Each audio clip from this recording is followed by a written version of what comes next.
আমাদের সময় বাপু এই হ্যানা ত্যানা এত কিছু ডে ছিল না। ওই তো যেমন রোজ ডে, চকোলেট ডে, আবার কি টেডি ডে, ওরে বাপরে বাপ! তারপরে কিনা ভ্যালেন্টাইনস ডে। এত শত বুঝি নে বাপু। ভালোবাসা মানে বুঝি এইটুকুই, একে অপরের হাত ধরা, একে অপরের কাঁধে কাঁধ মিলিয়ে পথ চলা।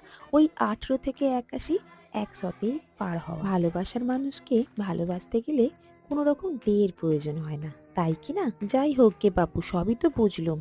আজকে কিন্তু আমি বরের জন্য একটা স্পেশাল জিনিস বানাচ্ছি। প্রথমে ৪ টে ব্রেডকে একটু হার্ট শেপ করে কেটে নিয়েছি। তারপরে কিছুটা হোয়াইট চকোলেট গলিয়ে নিয়ে একের পর এক ব্রেডের উপরে চাপিয়ে দেবো। কিছু স্প্রিঙ্কেলও দিয়ে দিয়েছিলাম। তারপরে একটা ডার্ক চকোলেটকে গলিয়ে নিয়ে পুরো ব্রেডটাকে কভার করে দিয়েছিলাম। আবারও ওপর থেকে কিছুটা স্প্রিঙ্কেল দিয়ে একটা জেলি লজেন্স দিয়ে গার্নিশ করে নিয়েছিলাম। বরমশাই খেয়ে বললেন, "কি ব্যাপার? আজ কিছু স্পেশাল ডে আছে নাকি গো?" আমি বললাম, "ভ্যালেন্টাইন্স ডে।"